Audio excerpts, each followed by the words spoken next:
झारखंड के मजदूर लगातार पलायन की ओर जाते रहे हैं, लेकिन वहां जाने के बाद जब अपने रोजगार के लिए जब कहीं किसी देश में पहुंचते हैं और वहां अपहृत हो जाते हैं आतंकवादी संगठनों के तहत, और उसके बाद उस मजदूर का क्या हुआ इसको पूछने वाला कोई नहीं। और इसी मुद्दे को लेकर आज आजसू कार्यालय में एक प्रेस वार्ता का आयोजन किया गया था, जिसका नेतृत्व संजय मेहता ने किया।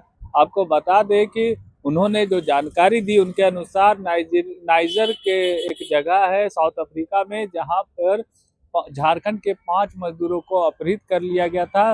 बाद में आजसू पार्टी की पहल पर विदेश मंत्रालय में इन लोगों के द्वारा पत्र लिखा गया और 5 मजदूर को जनवरी माह में सकुशल छोड़ा गया। और इसके बारे में क्या कुछ जानकारी दी गई, आइए आपको सुनाते हैं। मसले मसले पर आप लोगों को एक जानकारी देनी है।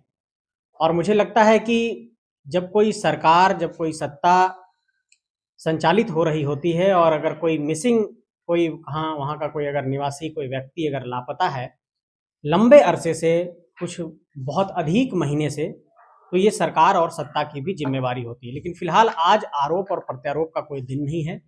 आज मैं एक आधिकारिक सूचना देना चाहता हूँ जो भारतीय दूतावास से मुझे प्राप्त हुई है और आधिकारिक सूत्रों से प्राप्त हुई है। 25 अप्रैल 2025 को झारखंड के 5 मजदूर जो बगोदर, जो गिरिडीह जिले का बगोदर क्षेत्र है, बगोदर विधानसभा क्षेत्र और कोडरमा लोकसभा क्षेत्र और गिरिडीह जिला, वहाँ के दोंदलो और मुंडरो, ये 2 पंचायत है। इन 2 पंचायतों के 5 लोग, जिनका नाम संजय महतो था, चंद्रिका महतो था, फलजीत महतो था, राजू महतो था और उत्तम महतो, ये सभी लोग वेस्ट अफ्रीका, जो एक वहाँ पर कंट्री है पश्चिम अफ्रीका में, नाइजर, वहाँ पर वो काम करने गए थे। कल्पतरू पावर प्रोजेक्ट्स लिमिटेड नामक कंपनी वो काम करने गए थे और 25 अप्रैल को उनका अपहरण कर लिया गया था। ये अपहरण, जो जानकारी मिली है उसके अनुसार, बहुत ही कुख्यात संगठन इस्लामिक स्टेट ऑफ ग्रेटर सहारा ने किया था। और जिस दिन इनका अपहरण किया गया था उस दिन 12 लोगों को सरेआम AK-47 से आतंकियों ने मार दिया था, जो नाइजर के सेना के कर्मी थे। और 5 भारतीय नागरिकों को, जो झारखंड के बगोदर के थे, उनकी किडनैपिंग कर ली गई थी। इस मामले में जब आजसू पार्टी को सूचना मिली तो आजसू पार्टी ने विदेश मंत्रालय को पत्र लिखा और विदेश मंत्रालय से इस मामले में पहल करने को कहा। इसके बाद इस मामले को लेकर के हमारे गिरिडीह के सांसद आदरणीय चंद्र प्रकाश चौधरी जी ने नियम 377 के तहत देश के लोकसभा के भीतर सवाल उठाया और उसके बाद ये मामला पूरे संज्ञान में आया। मामला संज्ञान में आने के बाद विदेश मंत्रालय ने आजसू पार्टी को आधिकारिक तौर पर पत्र लिखकर सूचित किया कि इसमें हम क्या कार्रवाई कर रहे हैं। और जो ये 5 लोगों का अपहरण हुआ था, ये वही लोग हैं, चंद्रिका महतो, फलजीत महतो, संजय महतो, उत्तम महतो और जो हमारे 5 साथी हैं। तो इन लोगों की रिहाई अब हो गई है 25 अप्रैल के बाद।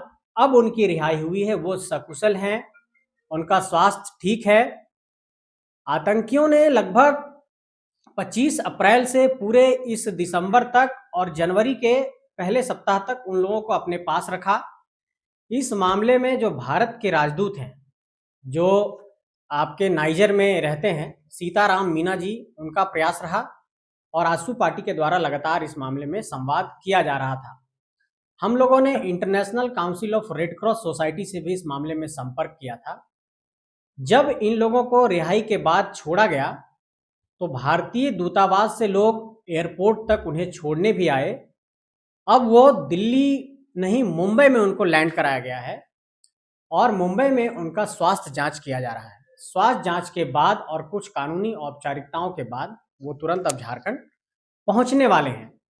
इस मामले में जो और बहुत ही संवेदनशील जानकारियां प्राप्त हुई है कि इससे पहले उन लोगों ने कुछ विदेशी नागरिकों की हत्या कर दी थी, जिनकी किडनैपिंग की गई थी, जिसमें कुछ चाइनीज सिटीजन थे और कुछ दूसरे लोगों को भी, नागरिकों को उन लोगों ने किडनैप किया था।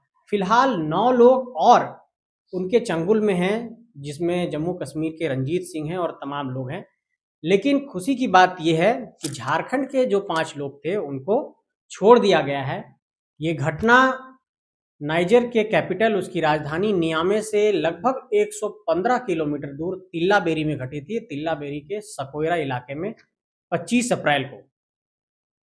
कायदे से इस जानकारी को झारखंड सरकार को देना चाहिए था कि इन लोगों की रिहाई कब हुई, कैसे हुई, लेकिन आजसू पार्टी आज इस जानकारी को मीडिया के समक्ष इसलिए रख रहा है और परिवार वालों को भी ये जानकारी देना चाहता है कि उनकी रिहाई सकुशल हो गई है, उनका स्वास्थ्य ठीक है, जिसमें एक व्यक्ति की थोड़ी तबीयत खराब है, बुखार और उनकी कुछ शिकायत थी जो हमसे बात हुई है। तो अब स्वास्थ्य जांच के बाद उनको घर भेज दिया जाएगा। यही जानकारी मीडिया के साथियों को देना था। हम लोगों ने प्रयास किया था और अभी झारखंड के कई मजदूरों का आप देख रहे होंगे कि 100 भी झारखंड के अंदर आ रहा है जो पलायन कर रहे हैं।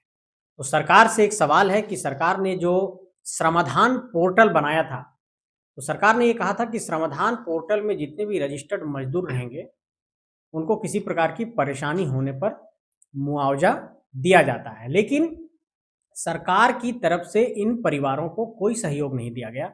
बकायदा आजसू पार्टी के प्रयास से कल्पतरु प्रोजेक्ट्स लिमिटेड कंपनी को हम लोगों ने दबाव बनाया और जितने भी पर्व त्यौहार आए उन पर्व त्योहारों में परिवारों को हम लोगों ने आर्थिक मदद पहुंचाया और जितने दिनों तक वो आतंकियों के चंगुल में रहे उनकी सैलरी को हम लोगों ने कंपनी से नहीं रुकने दिया, उनकी सैलरी को भी जारी रखवाया।